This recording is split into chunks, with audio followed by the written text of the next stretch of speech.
Denny Hamlin dishes on the disagreement between NASCAR and the team owners. And did you know Todd Gilliland hasn't finished worse than 15th in like a month? Let's talk about who's hot and who's cold 8 weeks into the Cup Series season.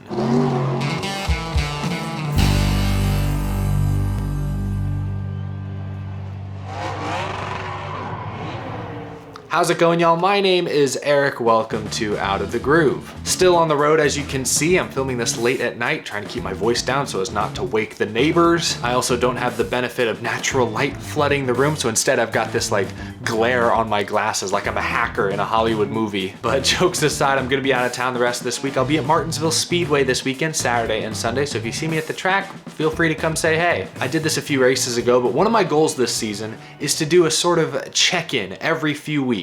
Some people will do like weekly power rankings. I don't want to get that specific. I just want to pick out a few drivers who've been performing really well, who've been surprising me, impressing me, and I also want to pick out a few drivers who've struggled, who need to turn things around quickly. We'll get to that segment in just a few moments though. I want to begin by reacting to comments Denny Hamlin made on his podcast earlier this week, Actions Detrimental. We've talked about Hamlin's podcast a lot because Denny Hamlin dishes on a lot of sensitive, controversial topics. You don't have to agree with everything Denny Hamlin says, but I'll give him credit. He's giving us a ton of insight into not only what he thinks, obviously, but what I think many within the industry think on certain topics. I thought his episode a few days ago about how the appeals process played out, whether I wholly agree with Hamlin's argument or not, I thought the information, the insight he provided on that episode was really educational. I enjoyed listening to it. So this week, Hamlin discussed the recent boycott, although Hamlin didn't want to use that word for some reason, even though that's exactly what happened. Last week, NASCAR team owners decided to skip out on a scheduled meeting with NASCAR. They sent a message to NASCAR that they were not pleased with how revenue distribution model negotiations were going. Huge disagreement around the charter system in particular. Should it be made permanent or not? We've already talked about this topic quite a bit in recent weeks. Denny Hamlin did say on his podcast he feels like the two sides are further apart now than they were a couple months ago. He once again explained that the teams want Jim France, Lisa France Kennedy to be involved in these discussions going forward. But the comment Denny Hamlin made, the subject Denny Hamlin tackled that I want to spend the most time on tonight was that of the charter agreement, because it was reported last week, I think first by The Athletic, that the team owners collectively all want to make the current charter agreement permanent. Meanwhile, NASCAR chairman and CEO Jim France is fully against that idea. That is the key sticking point right now. The two sides do not see eye to eye. Hamlin made it clear on his podcast that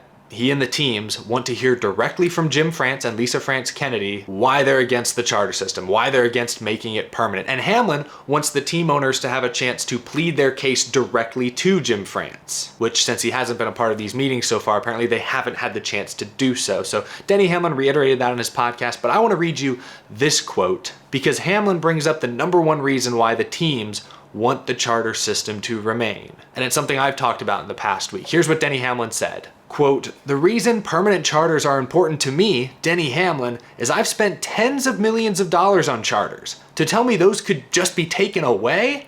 No one from the outside will invest in this sport if the charter system isn't permanent." The charter system was implemented back in 2016. It was agreed upon by the teams and NASCAR. NASCAR CEO at the time, Brian France, said that this new franchise-like model would promote a more predictable, sustainable, and valuable model for the teams. And I'd argue it has done just that. The teams now have more security than they've ever had before. Sure, it's a large upfront investment to buy one of these charters, should a charter even be for sale, but once you're in, assuming the value of those charters continues to appreciate, to get higher, to get bigger, to go up as it has so far, if your team ever falls on hard times, if you ever want out, you have a valuable asset now you can sell. That is a security that teams throughout NASCAR history, by and large, have never had. So when Denny Hamlin says that outside investors are not going to invest in the sport, are not going to start race teams without that security, honestly, I believe him. Like it or not, the charter system is why Michael Jordan, Justin Marks, Maury Gallagher, and others have started teams or invested in the sport in recent years. The charter system has its flaws, don't get me wrong, and it's clear at this point that it was kind of hastily thrown together last minute back in 2016 in time for that season. It always had a deadline. The current agreement ends next year. If I could go back in time, perhaps I'd argue against the charter system, but now that it's here, Denny Hamlin said it right there. Teams have spent tens of millions of dollars to acquire some of these charters. NASCAR can't pull the rug out from under them. I'll be really curious to see where these negotiations go once they pick up, because this is another thing Denny Hamlin said on his podcast this week. Teams feel like time is running out. Deadlines will begin to sneak up if the two sides aren't careful. It's very complicated. More than likely, there's going to be some give, there's going to be some take. I don't think NASCAR is headed for, an open wheel type split, but the Race Team Alliance, which basically speaks for the vast majority of Cup Series teams, they've already floated the idea out there of them starting their own exhibition series. So this could get ugly. Hopefully both sides are able to get back to the meeting table sooner rather than later. Maybe the teams and the Frances are able to meet in the middle. But with the charter system, I just worry it's very black and white. That's how I view it, at least as an outsider. I'm probably wrong, but needless to say, these negotiations are going to get very interesting. And Denny Hamlin on his podcast this week did not sound nearly as optimistic as he did a couple months ago. So just needs to be said. It's another story. It's a big story. One of the biggest stories off the track this year, at least, to continue to follow. But that's enough off-track nonsense for the time being. Let's talk about some on-track performance. It's been a few weeks since I did a video like this, but we're back. Who's hot the last few weeks? On the rise, getting great results. And who's ice cold? Ooh. I love this because it gives me a chance to highlight a few names perhaps that I wouldn't typically talk about. Although I'm going to start with Christopher Bell, who I talked about quite a bit this past Sunday night because he won the most recent race at Bristol Motor Speedway. But Christopher Bell, sneaky, is now the regular season points leader. 8 races in, he's got 5 top 5s, more than anyone else in the Cup Series, and he's tied for the most top 10s with Alex Bowman. They both have 6. C. Bell's crew chief, Adam Stevens, was on SiriusXM NASCAR Radio yesterday, and he said that Christopher Bell is going to be great. Mark my words. Of course he's going to say that. They work together very closely, but I think Adam Stevens is right. Christopher Bell at the end of last season showed us a lot. He won those 2 playoff races, both times with his back up against the wall, made it to the championship 4. If you go back to the last few races of last year, Christopher Bell has won 3 of the last 13 Cup Series races. That's pretty good. So Christopher Bell right now, yeah, it's low-hanging fruit, but I needed to talk about him a little more. He is going to be great. I predicted before this season began that he would be the best Joe Gibbs Racing driver this season, and right now he is well on his way to fulfilling that prediction. Bell is red hot. On the flip side, can we talk about Aric Almirola? I'm freezing over here, probably because I'm right next to this window air conditioning vent, and I don't know how to turn it off. But no, Aric Almirola, man, he postponed his retirement for this? 0 top 10s, 3 DNFs tied for most in the series. He's 29th in points. He's had some bad luck this year. I really hate to chalk up, bad performance to just bad luck.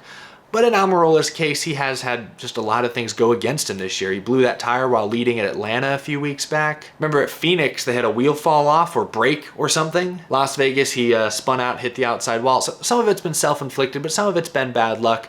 He did win his dual race back at Daytona. Unfortunately, that may end up being his only highlight this season because I'm just not seeing anything from Aric Almirola. I don't want to say he's phoning it in because he's already got 1 foot out the door, but that's kind of how it feels. He's not helped by his equipment. Stewart-Haas is clearly not an elite team right now. Kevin Harvick is doing everything he can to keep that team relevant, but Aric Almirola is not helping that team right now, and they just can't catch a break, so ice cold. Let's heat things up. Ty Gibbs, the rookie, is on a 4-race top 10 streak. It has not been flashy. We're talking 9th, 10th. But quietly, Ty Gibbs has moved up to 18th in points. Right now, he's only 9 points out of the playoffs if the season were to end today. That's not bad for a rookie. Yeah, he's driving for Joe Gibbs Racing. He's in a really good car, but I think Ty Gibbs so far has done everything he needed to do this season. No one is expecting him to come in this year and light the world on fire in year 1. It's not 2004. Rookies don't show up and start winning immediately in the NASCAR Cup Series anymore. It has not been a thing for a long time now. Ty Gibbs is still only 20 years old. His goals this year are to learn,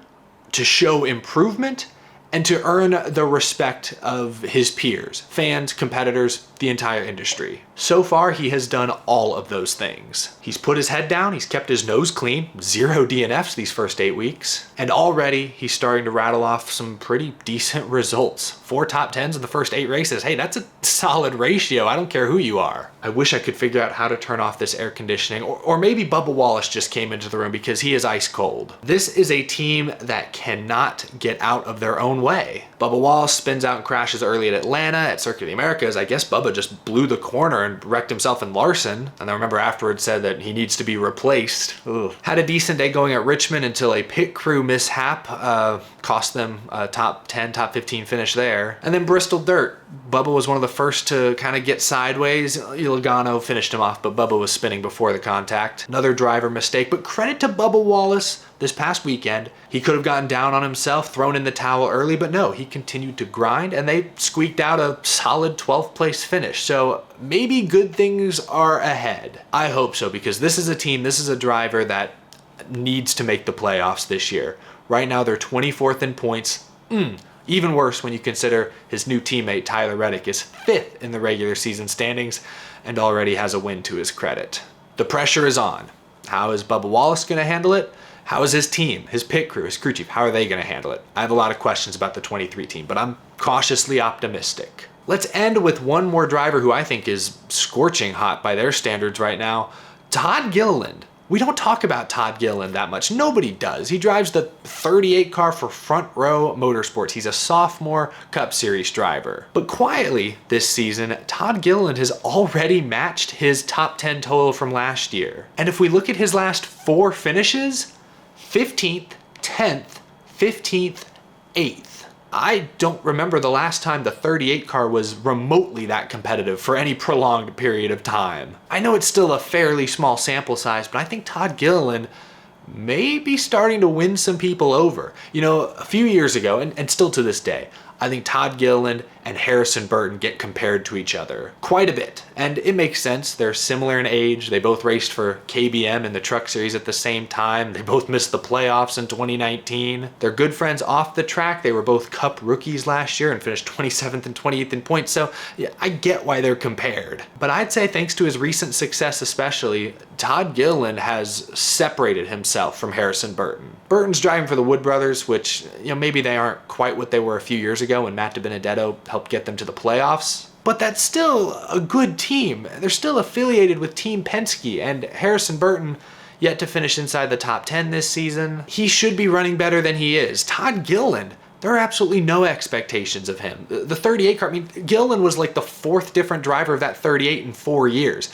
They gave him a second year this season, but they've been removing him from the seat for Zane Smith. Like, Todd Gilliland's not even full-time in the 38. He's had to go to Rick Ware. He's had to go to other teams to piece together the rest of his schedule. Lots of adversity, lots of unpredictability. The expectations for Todd Gilliland are down here. So the fact that he's rattled off a couple of top 10s in recent weeks, some top 15s to go with it, very, very impressive. He is doing more than we ever expected out of him in that car specifically. I'm going to keep a close eye on that 38 car the rest of this year. I'm rooting for Todd Gilliland. I'm liking what I'm seeing for sure. So I consider him red hot, and that's not a driver we typically get to talk about very much. Let me know what you think down in the comment section below. Do you think I'm way off base with any of my assessments? I'd like to know. Let me hear it down in the comment section below. And what do you think of Denny Hamlin's comments? I know we touched on a couple very different topics in this video, but I want to know what you think. And I hope you enjoyed. Thank you for watching. If you enjoyed, please leave this video a like. If you're new to the channel and you love NASCAR, be sure to hit that subscribe button. While you're down in the description, be sure to head to dailydownforce.com for even more great racing content. And a huge thank you to my Patreon supporters for your continued support.